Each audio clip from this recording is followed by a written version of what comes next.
45 minutes or so, I'd like to talk with you about one particular experimental system which you can use for quantum simulation, and these are waveguide lattices.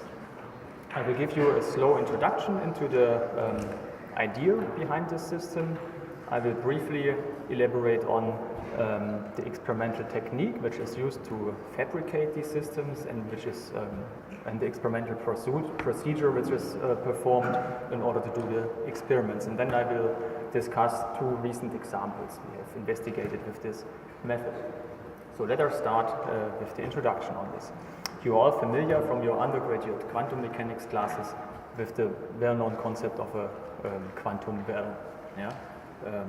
The dynamics in the system is of course governed by the Schrödinger equation, some potential landscape, and you can calculate eigenfunctions of the system and the energies. Let's assume the potential well is sufficiently shallow that it supports just one eigenfunction, which we call the eigenmode, and it has a certain energy which is here labeled beta.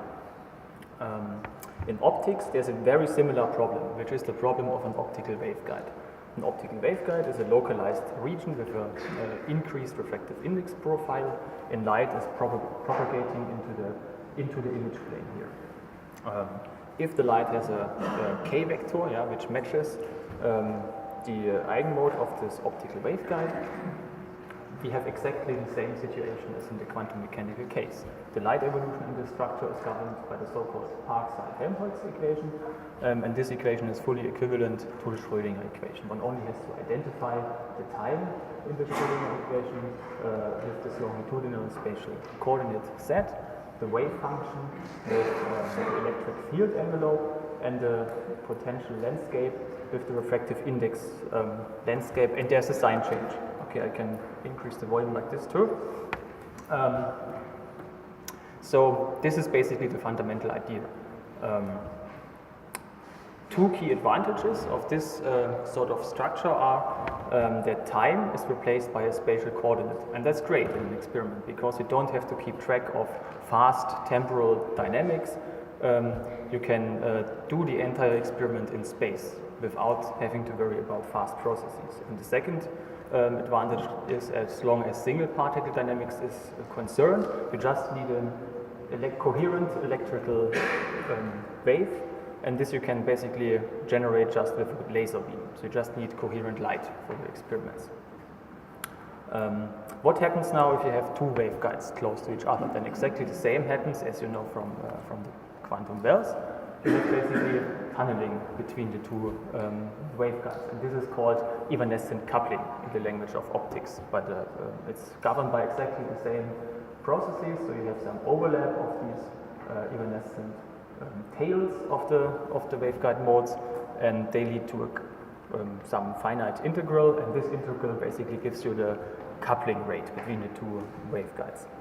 And if you put multiple waveguides into some coupled system, you can perform the so-called time binding approximation, which assumes that the modes are not distorted by the presence of the other waveguides, and you have only some energy exchange between these modes.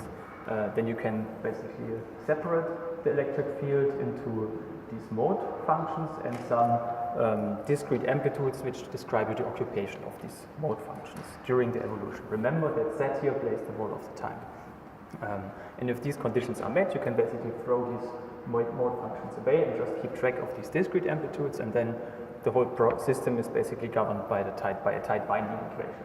So some first order differential equations, there's a derivative missing here, and you just have coupling rates between the individual modes. Waveguide lattices have served as a simulator of quantum mechanical systems for quite a long time. For example, Bloch oscillations have been investigated, which arise if the periodic index landscape is superimposed with a DC electric field. For disordered systems, theory predicts Anderson localization, which has also been observed in optical experiments. And there are many experiments on photonic graphene, basically, which you can investigate by assembling these waveguides in a honeycomb geometry.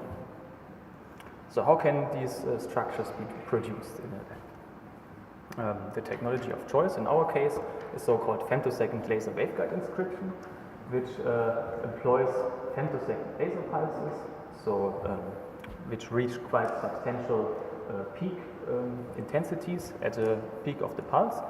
They are focused into fused silica glass, which is normally transparent for this kind of radiation, but if the intensity at a certain point in time gets high enough, you have nonlinear absorption processes taking place, so multiple photons can, so to say, cooperate to bridge the band gap, and this absorption basically leads to evaporation or plasma creation in the material, which in certain regimes can lead to a permanent increase of the refractive index after the whole system cools down again. And now you can move this piece of glass through the laser focus and you get an elongated channel of increased refractive index. This is a typical cross-section which you get, so it's a bit elliptical due to the Gaussian shape of this focus. And under the right conditions, you have a single mode waveguide. This is a typical mode profile. The dimension here is also something like 10 micrometers in space.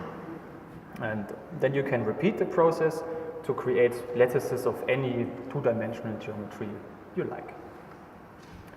In an experiment, we can excite then this lattice with a laser beam. So we just couple into the front of this waveguide lattice by focusing the laser onto the waveguide.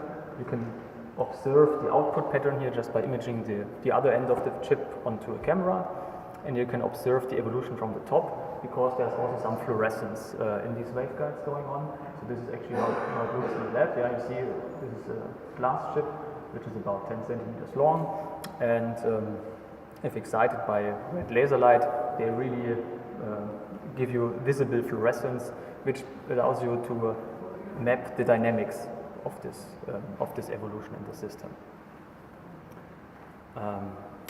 In practice, we have two control parameters to play with to change our Hamiltonian we want to simulate. So we have this coupling rate. This we can control by the distance between the waveguides. So it's clear, the further they are apart, the smaller the overlap of these evanescent fields will be. The depth of this refractive index potential, or of this refractive index distribution, gives you the on-site energy of the Hamiltonian you want to simulate. And so we need two experimental parameters to tune this. So for coupling I've said it, you just change the distance between two waveguides and you see a nice exponential dependence. So in this you can use, if you want a certain coupling rate, you just have to look up, okay, which distance do I need between the two sides. And the other control knob is basically how much energy do you deposit per unit length during your waveguide inscription. And this you can vary by changing the velocity with which you move the glass. So the faster you go, the lower the refractive index will be. And this is a typical characterization curve. For different writing speeds, you get a variation of this refractive index. The nice thing is the coupling is not very sensitive to small variations of the height of the refractive index here, which is basically shown here. Yeah, so it's the same writing velocities, and the coupling doesn't really change. So you have almost independent control over the two parameters, on-site energy and coupling rate, by the two control knobs, waveguide distance and writing speed. Okay, let me now start with the first example. The details of this can be found in this paper. Our motivation was to investigate a bit effects of magnetic fields in lattice systems. You're all very familiar with the Aharonov-Bohm effect, I guess. So whenever an electron travels around a confined region in space where you have some magnetic flux, you will notice a phase shift of this electron, even though it doesn't cross the actual, or it doesn't experience an actual magnetic field on its path. And this Aharonov-Bohm effect also occurs in solids, first being calculated by Hofstadter. So if you have now a tight binding lattice, certain lattice sites, and you have an electron traveling around, theory tells you it should exactly experience this Aharonov-Bohm phase shift here as well. The only or you have kind of a gauge degree of freedom in this system. So you can basically distribute these phases more or less arbitrarily in the links, as long as one round trip gives you exactly this Aharonov Bohm phase. You will always observe the same physics. One particular gauge, choice of gauge one can use, is the so-called Z2 gauge. Yeah, so this Z2 gauge is kind of a special case where you only have 0 or pi phases. This corresponds to no flux or half a flux quantum, yeah, in the plaquettes. The nice thing about this is that with this particular choice of phases, you can implement all these flux distributions just with real hopping amplitudes. Yeah? Here in general you have kind of directionally dependent phases. With this you don't, because you just have two cases, either a positive tunneling, which gives you phase 1, or a negative tunneling, which gives you phase -1. And even though this seems a bit restricted, there's still a lot of rich physics going on in these systems. I'd like to point out this example here. Yeah, so one can, for instance, map the dynamics of many fermions which undergo quantum transport on a graph onto other graph structures, and these graph structures require negative hoppings in order to map this fermionic exchange symmetry. Yeah. So it's quite a useful thing actually to be able to realize such systems. So that's the whole point. In order to do this, one requires control over the sign of the hopping, and ideally one requires local control. So I want to be able to assign arbitrary signs for this coupling to any link in a lattice. In principle, this applies now to all investigations on such magnetic fields. The interesting regime is always where you have phases in the order of pi, yeah, which correspond to one magnetic flux quantum on the plaquette. In a real electronic solid, it would be a very large magnetic field, which is not very experimentally feasible. That's why people have investigated a whole lot of such phenomena in so-called artificial solids, or materials you can engineer and control very well on a larger scale. And a lot of interesting magnetic field physics has been seen in these systems, for instance in optical lattices, so Bose-Hubbard systems, in covered resonator waveguides in the Hafesi group, in microwave resonator arrays, or in the waveguide lattices I talk about here. But many of these ideas in principle apply to all of these artificial solids. So the question is, how can we adjust the sign of the coupling in such coupled system? In case of the waveguide lattice, and this also applies to the optical lattice, the oldest idea is basically to periodically modulate the potential in time. So this has been shown in this simulation. I just started once again. So this corresponds to a potential with an AC electric field. Yeah? And if I have this AC electric field, I can modulate the effective hopping. In optics, this oscillating electric field would correspond to a periodic curving of these waveguides. So you basically modulate the path length or the effective optical path length in this lattice during the evolution. So this is the propagation goes from left to right here. What you get basically from this theory is that you now get an effective coupling. Yeah? So you have this actual tunneling rate, and you multiply it by the Bessel function. The argument here is just some constant which depends on the shape of this curving profile and the distance between the sides.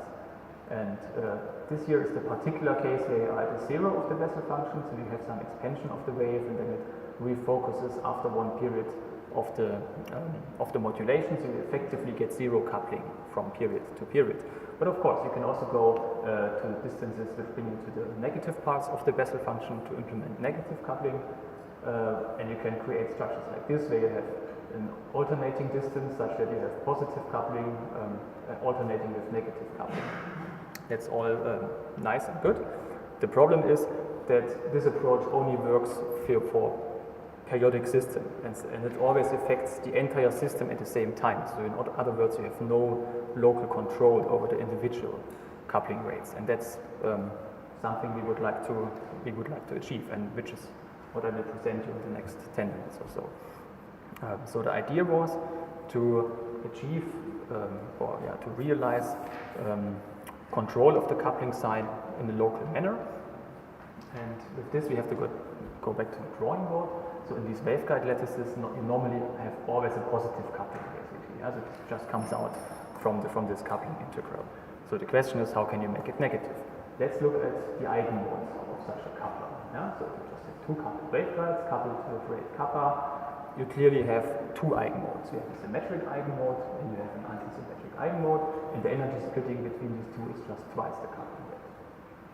If you have a coupler with negative coupling, you would have the same eigenmodes, but they are reversed in their energy. So the antisymmetric eigenmode is now, so to say, the excited or the higher energy mode, and the other is the lower energy mode. And this is something we would like to engineer. So we would like to engineer a system with only positive coupling rates, which has effectively the eigenmodes of this negatively coupled system.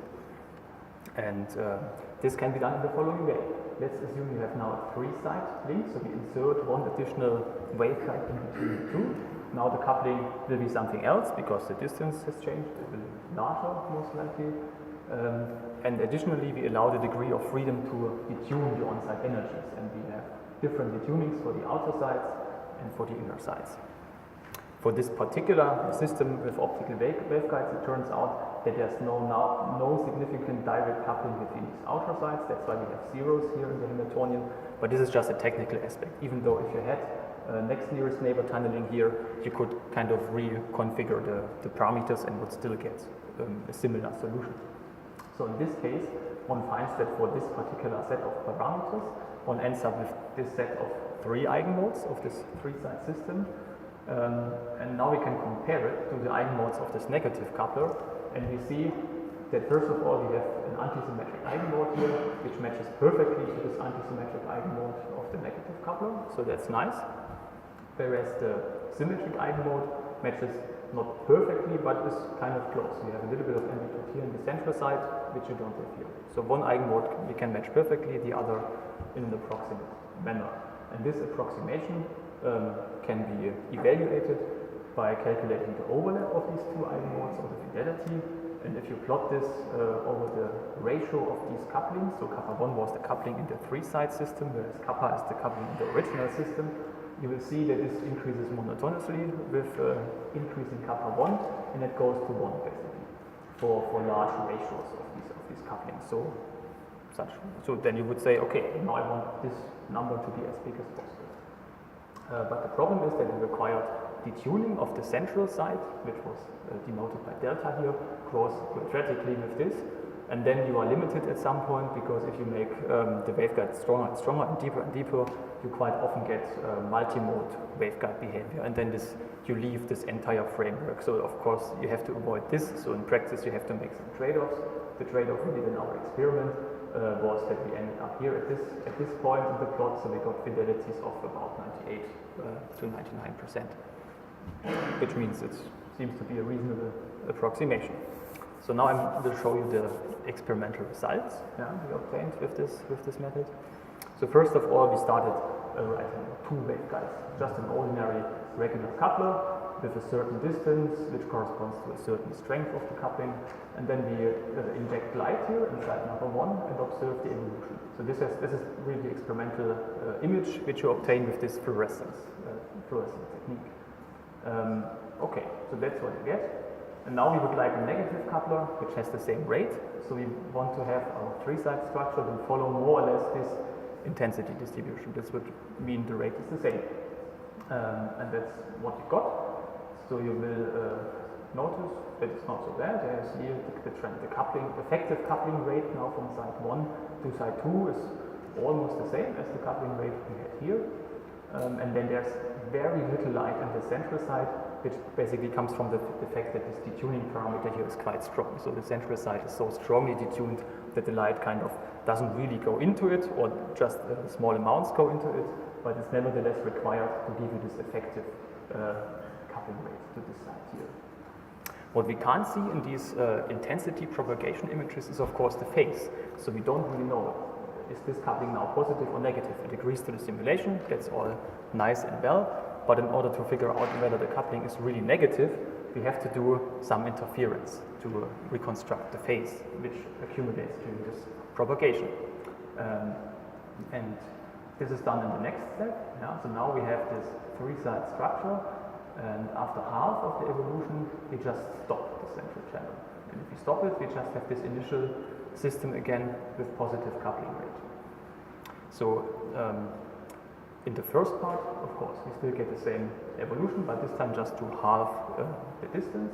Now, if the coupling here was negative, and here it's positive, we would have an interface where the two eigenmodes are exchanged. Yeah? So the symmetric eigenmode and the antisymmetric eigenmode, they kind of exchange their eigenvalues. That means the eigenmode which has been faster before would be slower, and you would get some kind of revival, like you have it in NMR, for instance. And indeed, you get a revival. Yeah? So the coupling does not continue into this direction, which is what you would get if the couplings had the same sign, but it really revives nicely in the initial side, which kind of tells us that the coupling here must have been negative in order for the phases to turn out correctly. So that's nice. Now we know that we can build individual links with negative coupling. And let's look at what happens if we embed them into larger structures. So we started here with a hexagonal ring of six sides. If all the couplings are positive, this basically corresponds to a plaquette in the lattice with no magnetic flux, and we inject light into the side, then light will start to tunnel in the clockwise direction and also in the counterclockwise direction.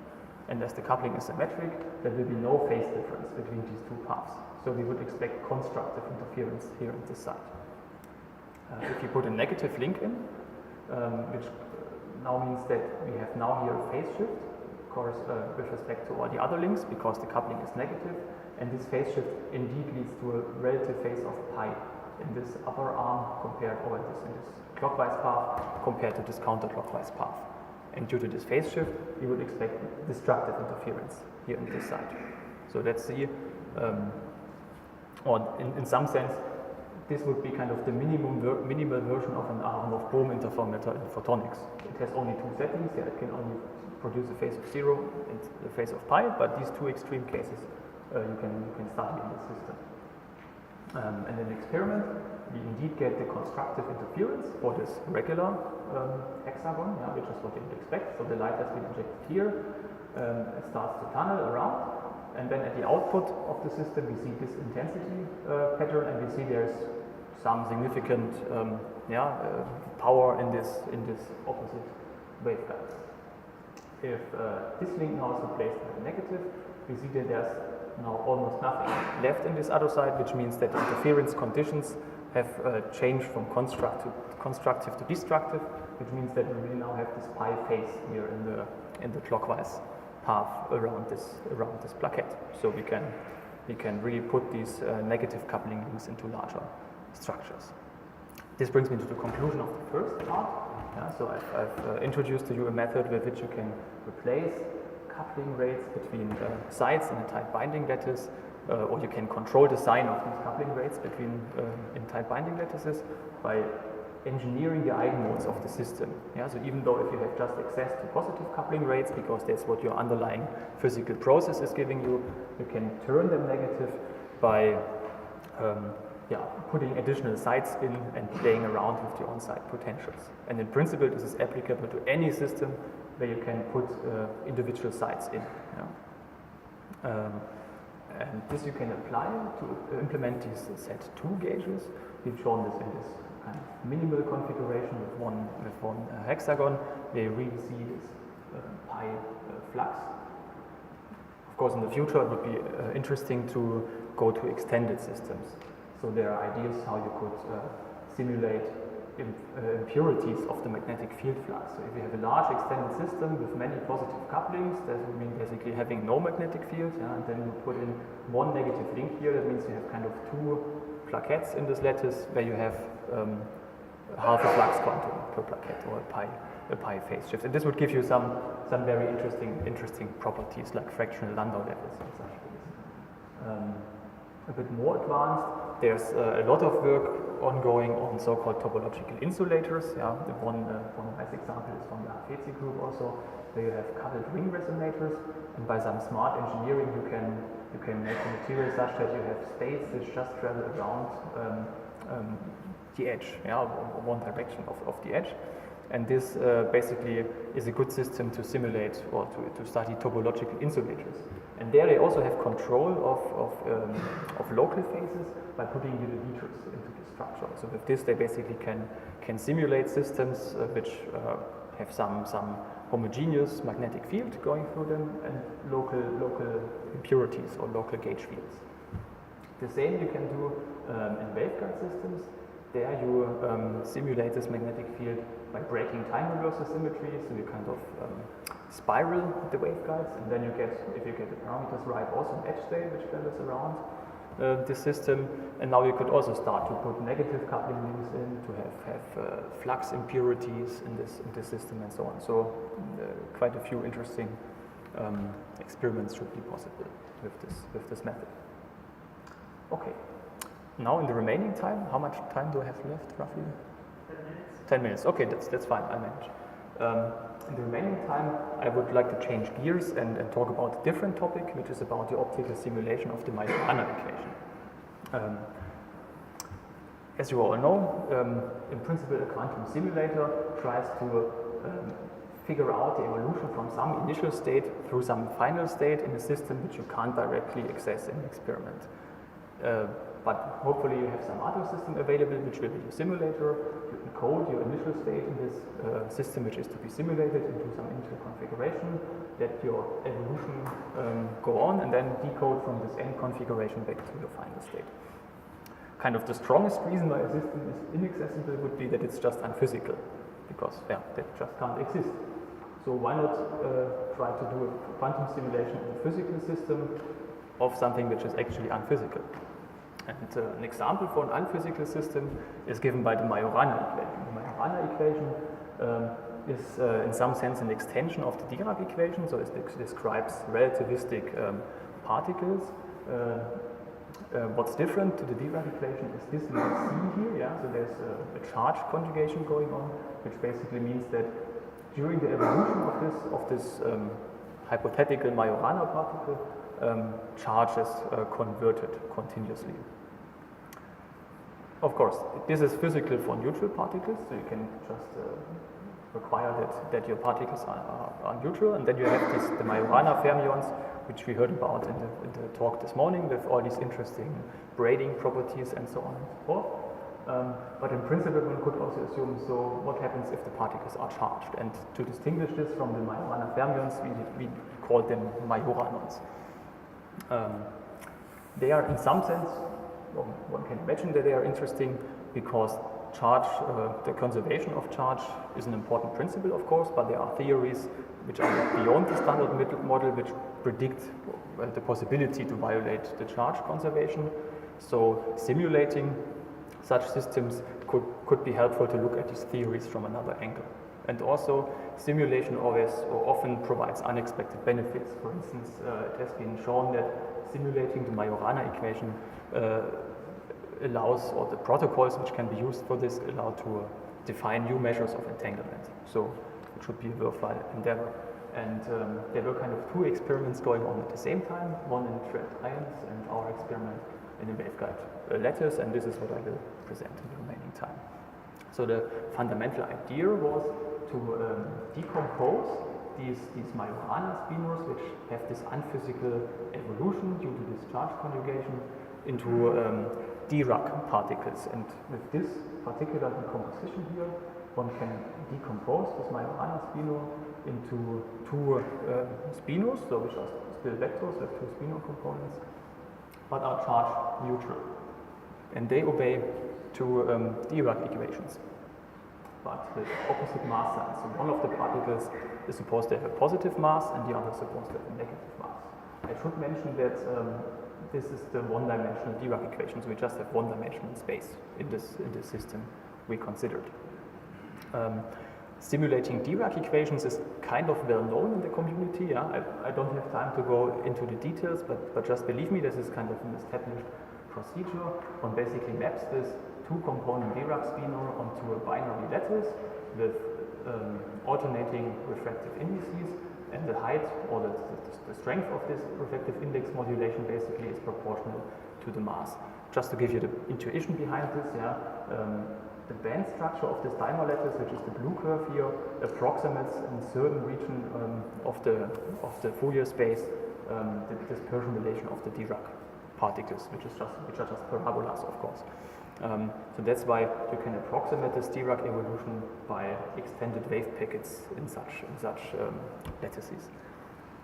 We need two lattices, one for positive mass and one for negative mass. So the idea is basically to have two such lattices with kind of exchanged order of the refractive index modulation, and then we kind of overlap them superpose them in a coherent manner. And this is done in one optical chip, which looks like this. So you have like an upper plane for the positive mass Dirac evolution, a lower plane for the negative mass Dirac evolution, and some, let's say, certain designed parts which give you this encoding and this decoding. And in order to remain coherence, basically, you have kind of Mach-Zehnder interferometer. So this is a directional coupler which splits the input light onto the two planes. So you excite both Dirac particles, they evolve, and then you recombine. And this recombination is this psi plus plus I psi minus, which you need to get the Majorana particle out again. And then from the output intensity pattern, you can calculate what's the spatial distribution of this Majorana particle after a certain length of evolution, which is given by the length of the chip. Okay, let me go to the experimental results. As the chip length is fixed, you can't just measure arbitrary evolution lengths this time, so we are bound to certain lengths, and in this case we are bound to two lengths. We start with a Majorana spinor which just excites the first component, so everything sits in the first component, and this theory predicts it kind of oscillates. So at the beginning there's everything on the first and nothing on the second component of the spinor, and then you see some exchange in time. And this we measured, so this is kind of the raw data, then we extracted these wave functions, or these intensities of the wave functions out of the raw data.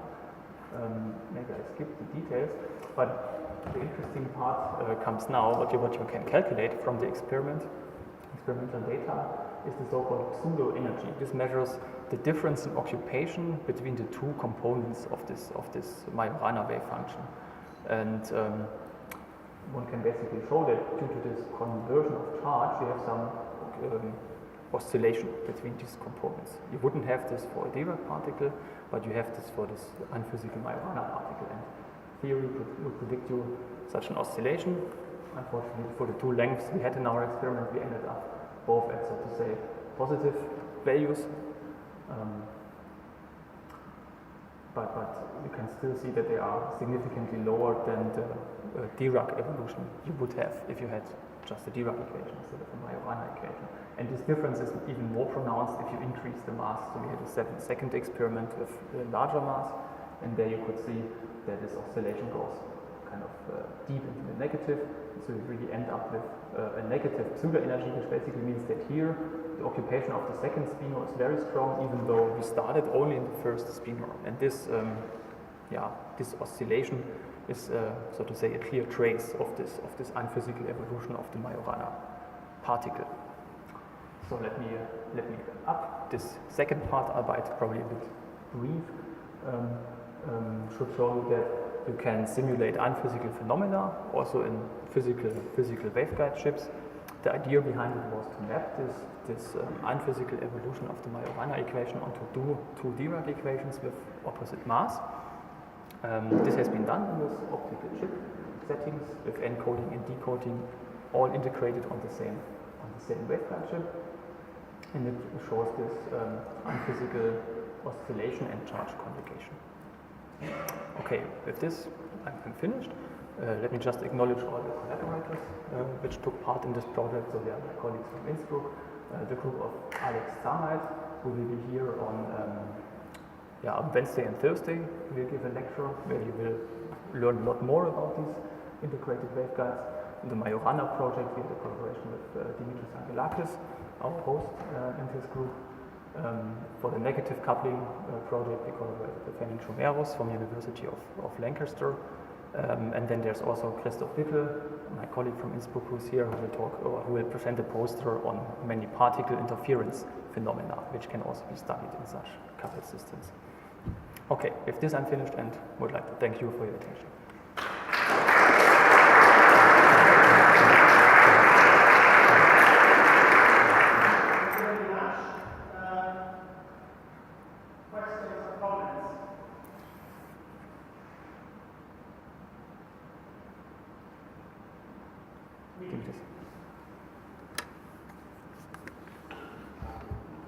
Just a comment that the issue is quite old, absolutely, as you can see. But the physics one is, just to clarify, if there's a confusion, to be honest, this is not Majorana Fermi Yes. anybody as we had in the morning. This is the Majorana dynamics, just the Majorana equation level. There's nothing fully quantum anybody here. But still it's exotic because it's very size conservation. It's nice to see that we can have a peek in this kind of exotic physics in photonic channels. Yeah, that's absolutely right. Other questions or comments? I have a question about the first part. Yeah. Say, when you come to the classics, Yeah. you're using stuff like a dummy node in order to see the connected coupling between the other two. Mm-hmm. From most simulations and experimental results, I didn't see any evident leakage in this dummy node. Is it something that you had engineered specifically for that simulation, or is it something that you could easily, say, make flexible so that you don't have any loss in the dummy or receiver node? Okay, let me go to the slide and then I repeat the question. So the question was about this negative coupling engineering, and we had this. Where's the overview? Here. So the question was, if I understood you correctly, why there's, so to say, nothing in the central site. Is this correct? Yeah. So I mean the technical argument is basically you just look at the numbers. Yeah. So this detuning here of the central site is in this case 60 or 70 times the coupling rate you have. Yeah. Whereas the coupling between these two is kind of set in. So that means this in units of this coupling here is kind of a factor of 10. Yeah? And if you have a tight binding system and you have one side detuned by a factor of 10 of the tunneling rate, basically you get a very, very small occupation in this central site. There's just a few percent or so leaking in. Nevertheless, the system is very important because it's kind of needed to provide this effective link. So you need a bit of tunneling into the central site, but it kind of leaves it immediately, and after a long time it comes to the other side. So I'm not sure if it can be seen on the screen, so there are like really faint red dots here. Yeah, so there is some occupation in the center, but it's really just a 1% or even less. Yeah, so it's a very weak occupation, but this just comes out from this very, very strong detuning of the center. Other questions or comments? I have perhaps a quite straightforward one. I mean, here you are, so to say, simulating a wave function with your paraxial oscillation. Yes. So you are simulating a single particle. Of course. Property as the given. So my question is, suppose you were able to do truly quantum optics with your structure. Mm-hmm. You were able to send n photons and to see n quantum photon physics. Would your quantum simulation scheme that you set up for the wave function transfer directly to the many bodies, to the many body case, or this would require to re-engineer everything? It depends on the particular type of the many-body physics, let's say. So what you can always do is you can, instead of injecting classical laser light into these waveguides, you can always inject single photons. Yeah? I mean, of course, there are technical issues. You need reliable photon sources, and you have to have a good coupling and so on. But there's no fundamental limit why you can't couple 4 or 6 or photons or so into the structure and let many particle evolution go on. So then you have like interference between these photons, not in the sense of interactions, because photons don't interact, but in the sense of interference of indistinguishable particles. So this you can have, basically.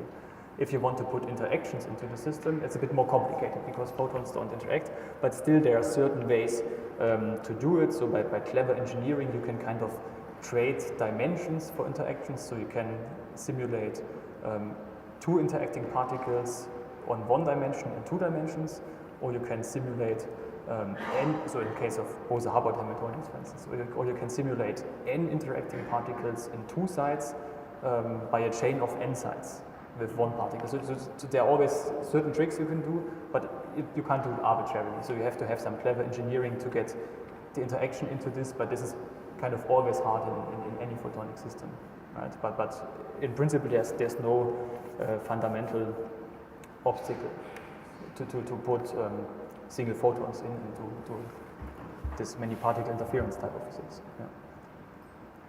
Just to follow up on this, on the single photon inputs, there have been experiments like people have seen like boson sampling and things like that. So that's so the interaction part is difficult to step unless you are talking about few particles like this dimensionality thing. You can do any Bose-Hubbard two particles in the system. It's a nice trick. Since you mentioned boson sampling, I mean, people who are doing boson sampling on these ridge waveguides, Yeah. this is just a technology question. Would there be an advantage in using your laser brick? Oh, they are used. I mean, their boson sampling experiments are done in several interferometer platforms. Yeah, most of them waveguide platforms, but they have rich waveguides. They have UV written waveguides in Oxford, and two experiments, like the one from Fabio Sciarino's group and the one from Philipp Walter's group in Austria, they are both done with these laser written waveguides. So it's already used for this. Yeah. So it's very well feasible to do this. Yeah. Isn't there a reward for? I think somebody put a reward, money reward for the one who will achieve first. I don't know. Kind of to break this classical threshold. If you have really like, don't know, 20 photons in 100 modes or something like this. Yeah, something like this. Could be, yeah, but that's hard to get. I mean, the photon sources don't scale so nicely, but there are certain ideas in this community. There's the so-called scattershot boson sampling, where you kind of randomize over more sources in order to have better access to this. There are ideas how to use it with deterministic photon sources, so like quantum dots and so on. So there's a lot of work in this direction going on, yeah. So someone may win the prize in the next 10 years or so.